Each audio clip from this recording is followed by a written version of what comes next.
It's a case we followed for more than 2 decades. Justice has been done for her daughter. And now, a local father convicted of murdering his own daughter believes his team of attorneys have new evidence to prove his innocence. 911, what's your emergency? I need an ambulance. I need it fast. My daughter's dying, I think. Okay. It was June 16th, 1998, when Barton McNeil went to wake up his daughter, Christina, only to find her lying in bed, lifeless and cold. And is she freezing? No. Christina's cause of death is declared as asphyxiation by smothering. My only daughter is laying on a cold slab of concrete right now. In the hours and days following, Bart would call police back to the scene multiple times, begging them to investigate a possible break-in through the window after he noticed what he believed was tampering to the screen. She's my baby. I'm never gonna see her again. The night before Christina's death, Bart spent the early evening fighting with his ex-girlfriend, Masuk Nowlin, before leaving to get his daughter. He pleaded with police to investigate Masuk for the death. Her motive is her maniacal desire to have me at any cost. But the only arrest his pleas would lead to was his own. Now, 24 years later, Bart tells me inside the walls of the Pinckneyville prison what he recalls from that week and the turning point in his prison sentence. He says his relationship with Masuk was tumultuous. Masuk was charged with domestic battery against him and Christina a few months prior. Her sentencing was the day after Christina's death. She viewed Christina as an obstacle to her access to me. He says Christina would sleep in his bed when she was there. He would sleep on the couch. Several hours after putting Christina to bed that night, he heard something from the bedroom, finding her sitting up saying, "Michelle." That's Masuk's daughter. It was very bizarre, and she was acting like she had just seen or was in the presence of Michelle. He says he put her back to sleep just after midnight. The next time he would see her, she's dead. At his trial, a motion was filed blocking Masuk's name from being mentioned, preventing Bart and his public defender any chance to provide an alternate theory to how Christina died. I almost fired him and represented myself at my trials. This close. Prosecutors pushed the narrative Bart killed his daughter to cover up sexually abusing her, and the window couldn't have been broken into because there were spider webs around the edge, despite holes in the screen. When they say there was no intruder evidence, they're flatly lying. You can see it's completely unlatched, it's a little bit bent, you can see sunlight coming through between the screen subframe and the main screen.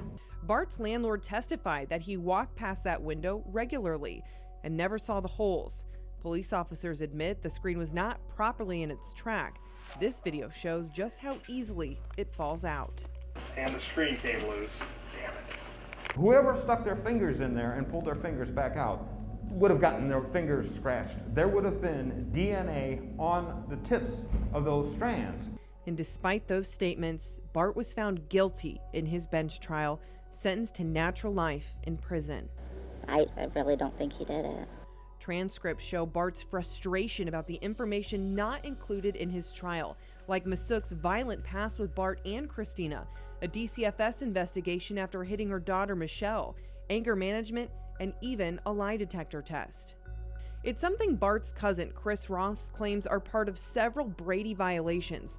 Those are defined as when prosecutors fail to perform their constitutional duty to turn over helpful evidence. Masuk was convicted, a felony conviction of smothering her daughter 3 months after Christina's was found smothered to death. And Bart's attorney was never availed that information. McLean County, judiciously decided that we will not convict Masuk until the month after we've convicted Bart, because if we were to convict Masuk earlier than Bart's conviction, then Bart would be able to be entitled to raise this at his trial, and we don't want to do that. I called Bart's public defender, Tracy Smith, and while he declined an interview, he told me he stands by the work he did in 1999, saying he worked with what he had at the time. I also called Bart's ex-wife, mother of Christina, Tita McNeil. She tells me she doesn't keep up with Bart's court proceedings, but her friends do share updates sometimes. I asked her if she thought Bart killed their daughter, or if she was suspicious of Masuk. She didn't want to share her thoughts. As for former co-worker of Bart and Masuk, Jeff Boyer says she was known for her quick temper. Where maybe she kind of blew up or kind of got agitated real easily. I guess I always just kind of dismissed that as she was kind of crazy. Appeals were filed for a new sentence, even a new trial. In 2002, Bart's sentence was changed from natural life to 100 years. He predicted that day Masuk would kill someone if she wasn't arrested. I said in court, my wrongful conviction will lead to her killing again. 9 years later, that's exactly what happened. The unfortunate death of 70-year-old Linda Tida in September 2011, Masuk's mother-in-law, became the turning point in Bart's efforts to prove his innocence.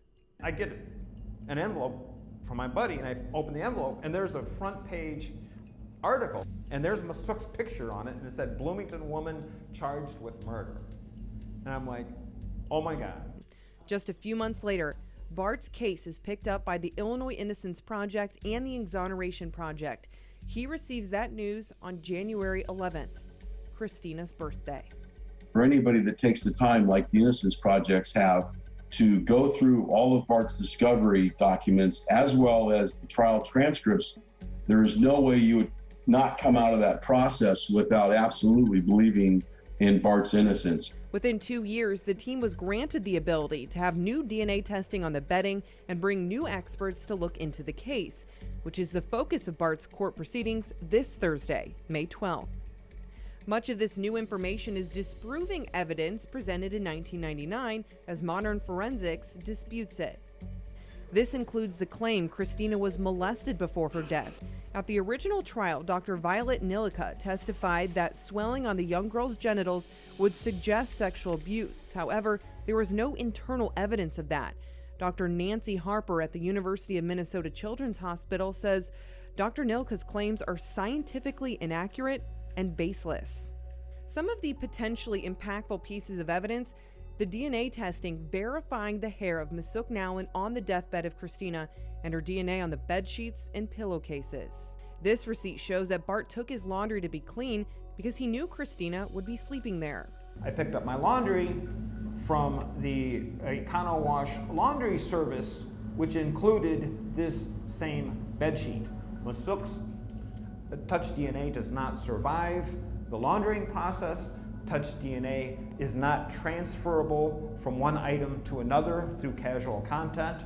In the 60-page petition for post-conviction relief, Bart's team draws attention to the similarities in the death of Christina and Masuk's killing of her mother-in-law. Both cases coming on the heels of relationship troubles. Bart broke things off with Masuk just hours before Christina's death. Following the death of Linda Tida, Masuk wrote a letter to her daughter Michelle saying she regretted the killing, but her husband's affair with Linda's co-worker, quote, drove me crazy.